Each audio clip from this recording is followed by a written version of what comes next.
First, let me begin by thanking Senator Kaine for his leadership, Senator Lee, and Senator Durbin for their hard work on this resolution.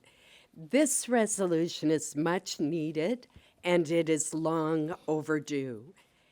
As my colleagues have said, it reasserts Congress's constitutional role and recognizes that the framers did not vest in the president the authority to declare war unilaterally.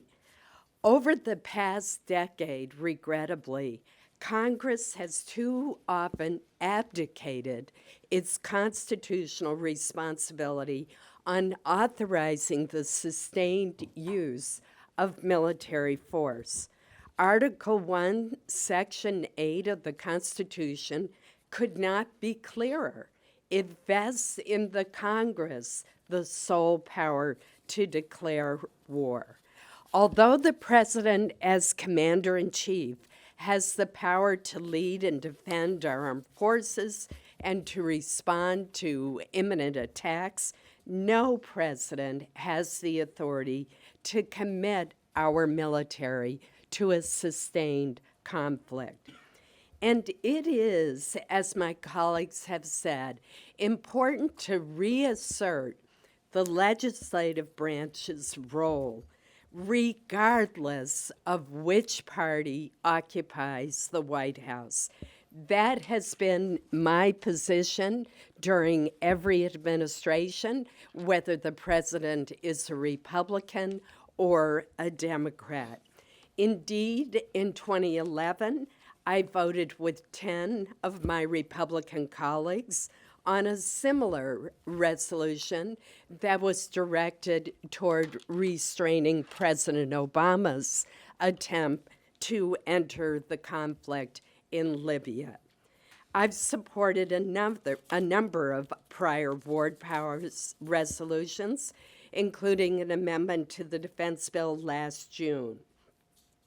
I do want to say that the regime in Iran should not interpret the recent votes in the House and I hope in the Senate as meaning that the Americans are divided on the president's constitutional prerogative to defend U.S. forces and American citizens around the world. Nor should the Iranian regime interpret these votes as a lack of resolve against its aggression and malign activities in the region. Nothing, for example, in Senator Kaine's resolution would require our Navy to cease patrolling the Strait of Hormuz, for example. But the fact remains that Congress cannot be sidelined in these important constitutional decisions. I salute my colleagues for joining in this bipartisan resolution.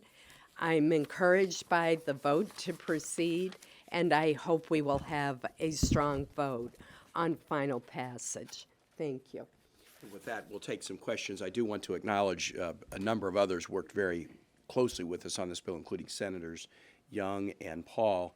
And the version of the bill that we just moved to proceed to was actually benefited by some drafting suggestions both Senators Collins, Senator Lee, and Senator Durbin were part of. So I just want to acknowledge that, please.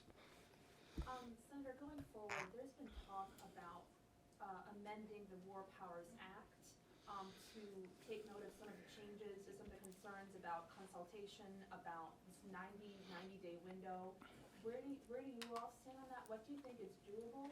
Is there a time window for doing something like that, particularly going into a presidential election? I'll just say something quickly about it. Senator McCain and I had a bill called the War Powers Consultation Act that attempted to rewrite the War Powers Act to deal with some of the, some constitutional challenges that had surfaced from the very beginning of the act, and B, the changing nature of warfare from the mid-1970s.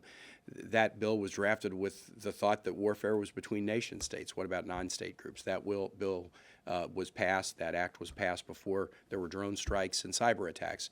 Are those acts of war? So there are some conceptual challenges and questions about the way war is fought now that are different than the mid-1970s, and that's why I would support a rewrite of the War Powers Act to take those things into account. I think that's a longer-term project, but a valuable one. If others would want to say a word on that, please. Thank you so much. My question is for Senators Lee and Collins. The House has also tried to repeal the 2002 Iraq War AUMF, and there is an ongoing fight in last year's NDAA, maybe this year NDAA, to defund offensive military action against Iran. Can I get your positions on both those two provisions, where you come down on that? I've said for a long time we've been involved in a 2-decade-long war effort that is problematic. I've said for a long time I think we need to get out of Afghanistan, and I think we need to take a close look at any theater of war in which we're still involved. I'm not ready to make a comment or a commitment on any specific proposal moving through the House because I just haven't looked at those. It seems to me that it is time to take a look at the authorization for the use of military force that was passed in response to the terrorist attacks on our country in 2001. It has been in effect for a very long time now, and we do need to reevaluate it. I'm not saying that it shouldn't be replaced, but we do need to reevaluate it.